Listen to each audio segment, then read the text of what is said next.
Hello, ladies and gents, and welcome to another episode of Cycling Insider.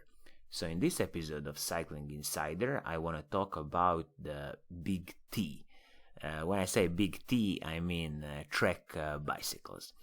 Everybody's probably heard and knows about Trek bicycles. It's probably one of the top 3 manufacturers of bicycles in the world.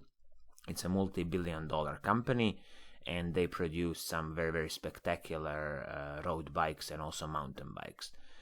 Their bikes have won numerous Grand Tours and are still ridden in the Grand Tours today, so not much to say there. There's a beautiful article on the Trek's website, which is called Inside Trek, and it's about their heritage. So I will leave all the links below the video so you can read about it. I think it's very nice. There's a bit of a letter from the founder John Burke, which is the president of Trek Bicycles. And also, if you scroll down a little bit on this article, there's a small, again, like an article called Over a Few Beers, which is basically the story from the winter of 1975, when 2 chaps met, which is basically Trek founders Dick Burke and Bevill Hogg. They met in a Wisconsin supper club called the Pine Knoll, and there they basically founded Trek bicycles. Okay, enough of the history lessons. As I say, you can read all about it in the links I'm going to leave below the video, in the description. But let's look at a certain bike from Trek that I think it's a very interesting offering. So, I'm at a Trek website UK. As always, in the top right corner, you have a little flag icon, and if you click on that, you can change your country preferences. So, I'm now on the UK website, and I'm looking at the Trek Emonda SL7 Disc version. This is their 2018 bike. So, speaking about Trek Emonda, Trek originally developed Emonda recently, and there is a nice, again, kind of article you can read about it. I will again leave it below. It's basically their catalog about Emonda and making as they say, making the lightest even lighter. So the whole point of Emonda bikes here was that the Trek wanted to develop the world's lightest carbon fiber bike aimed at professionals and racing, and they managed to do that. And for example, even here in the catalog, you still see the Alberto Contador riding Trek Emonda, and he was riding the Trek Emonda in 2017, and I would say he was pretty successful on that bike. So in this little PDF document that comes from Trek, you can read all about the development of Emonda, their flagship range Emonda SLR, which is their lightest one, and also you can see some what were the challenges in the development, and also some of the kind of measurements they did compared to previous Emondas, and I even think they did some comparisons with some other bikes. Funny thing here is I just found a table in this document which says that the weight of the frame with no hardware on it, for example, for the newest their Emonda SLR in size 56 was 665 grams. That's insanely light. But okay, this is a bit about the Trek Emonda story and why they developed Trek Emonda.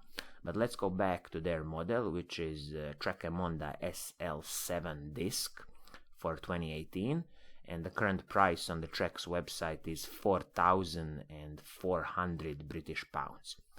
It is a high price, there's no other words to describe it, but there's going to be some interesting components here, and I think that the price doesn't then sound so crazy. The color of the bike, as we see it here, is the classic black red with a bit of white. Looks beautiful, and I wouldn't complain about this paint scheme. There's a beautiful kind of set of photos you can check on the Trek's website about the bike, so it really gives you a nice perspective how it looks like live. But let's move to the equipment and see, kind of briefly, a brief overview, what does this bike offer. So as the Trek says here, you get a full Shimano Ultegra Di2 group set, 11 speed. You get their Bontrager Aeolus Pro 3 disc carbon wheels. This is a very, very interesting touch. And you also get the hydraulic disc brakes and their 500 series OCLV carbon fiber frame. But a bit more into details, let's go component by component and see what do you get in the SL7 model. So first of all, we start with the frame. It's their 500 series OCLV carbon fiber frame with BB90 bottom bracket and a tapered head tube.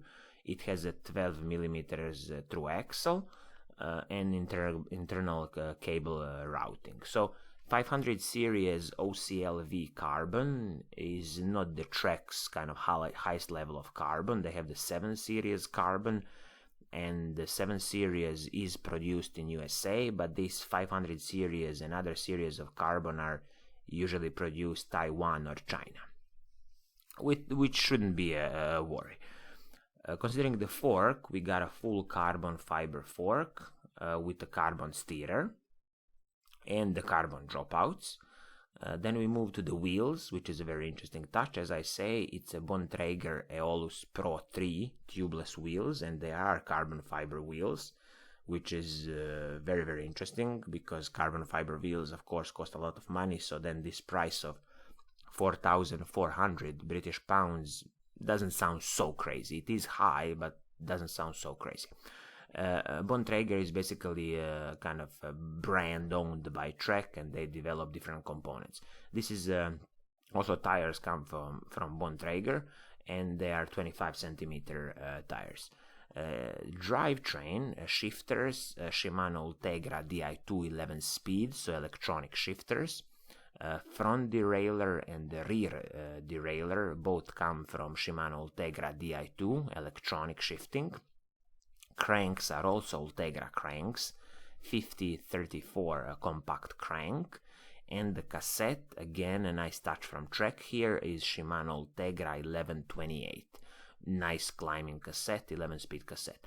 And the chain is also Shimano Ultegra, so you get a full Ultegra group set. Speaking about some other components, saddle comes from the Bontrager range, and since saddle is always a personal preference, I'm guessing you might be changing if you don't like it. Seat post is a carbon seat post. Doesn't say the diameter, so I can't comment on that. Handlebars again from Bontrager, and grips and the stem. And the brake set, which I said is from Shimano Ultegra, which is their hydraulic discs. I don't see the size of the discs, but I'm guessing it probably would be something like 160 millimeters.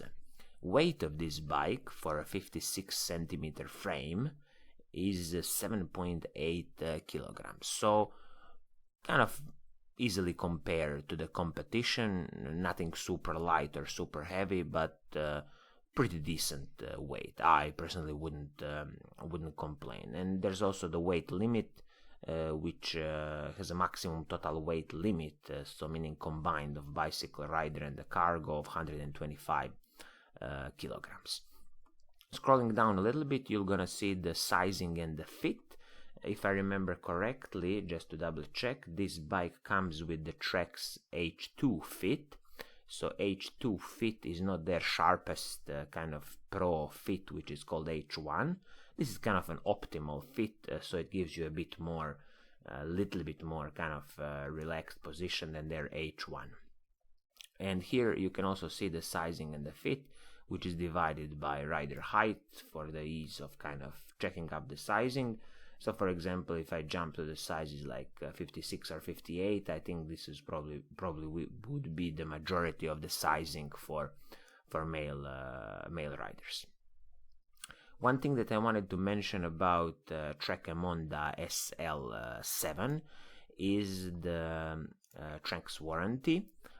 Trek's warranty is a lifetime warranty for their carbon fiber frames.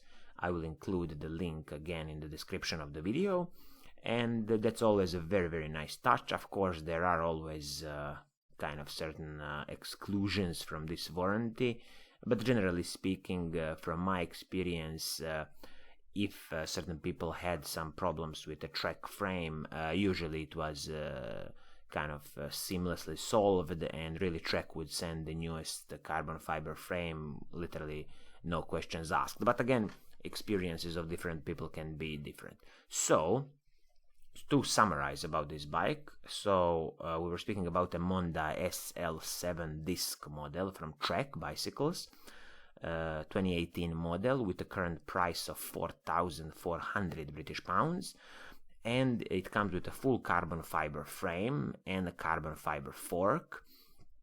It has a full electronic Shimano Ultegra group set, 11-speed group set, so everything from the shifters and the derailleurs. Crankset is also Ultegra, cassette is also Ultegra, and it comes with Shimano Ultegra hydraulic disc brakes, which is a beautiful touch. And also this bike comes with Bontrager carbon fiber wheels, so this is another plus in the equipment of this bike. So all in all, looks like a very good bike. The price is a bit steep, as I said, 4.4k in British pounds, but then again, because of these carbon fiber wheels, that's why the price usually goes really high. So I think this would be it for today. Thank you for listening and watching, and I hope that you like what I'm doing. Please do subscribe, and I will see you soon in the next episode. Cheers!